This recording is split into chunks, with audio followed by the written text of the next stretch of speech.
I love Conan Gray. Conan Gray, I love Conan Gray. He's the best. He was just here a couple of days ago. Yeah, actually. they told me about that. I was like,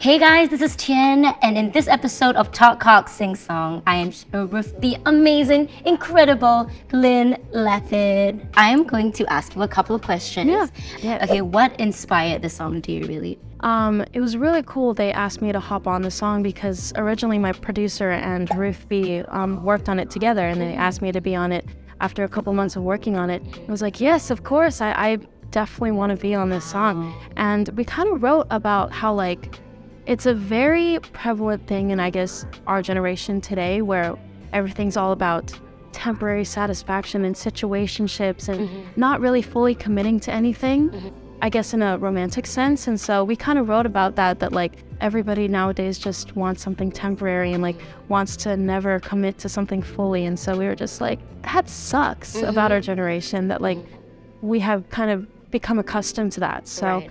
That's kind of our commentary about it. Yeah, exactly. Yeah. It's almost like a attachment avoidance style that yeah. this generation has all adopted. Yeah, so, including and- me, Including Woody. yourself. What's your attachment style?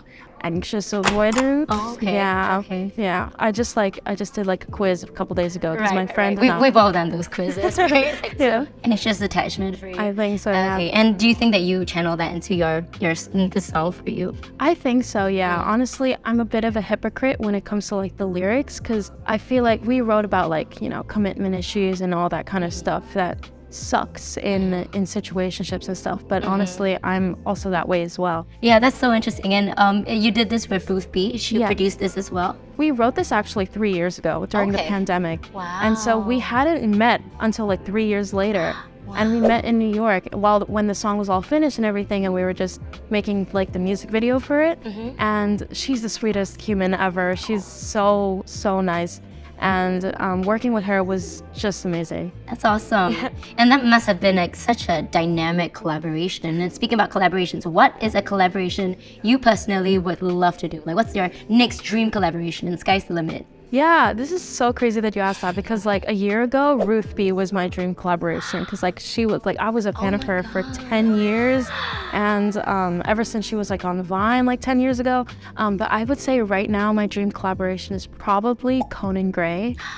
I love Conan Gray. Conan Gray, I love Conan Gray. He's the best. He was just here a couple of days ago. Yeah, they told me about that. I was like, he was Just missed him. No, I know. Yeah, but we're gonna manifest it, okay? We're manifesting next collaboration with Conan Gray, okay? Yeah. We said it first.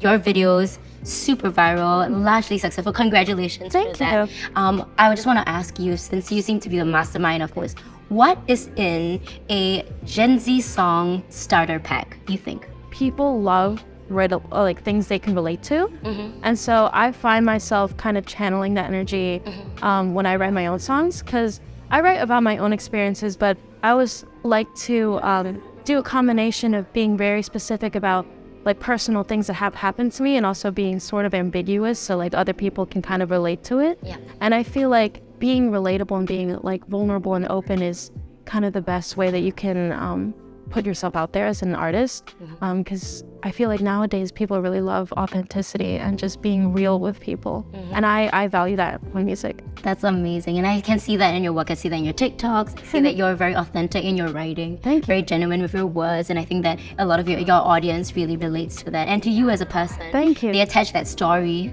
to your music. Yes. So I think that's beautiful, and I just want to ask, so what is your future plans? It seems like so much has happened over the past few years for you. You're skyrocketing. What is next for you? Honestly, I would just love to keep doing what I'm doing now. I mean, I have little goals that I have for every year. I guess the first year I was I would love to release a project, and then last year I released a project, and then a couple months ago I was I would love to play my first headline shows, and then a couple months ago I played my first headline shows, and then literally Christmas last year I was I want to play my first festival, and now I'm here in Singapore playing my first festival, which is crazy to me, but I would just love to keep going And honestly, the sky's the limit with what I want to do. So I just want to keep going up and keep performing and just being here and just making music. It's very inspiring for someone of your age, and for your story, your vulnerability. I really appreciate it, and I think people watching really appreciate the authenticity, your music in this interview, and you. And I wish you all the very best in your future plans, and I'm very, very sure I'm going to see a lot more of your music coming up. Thank you so much.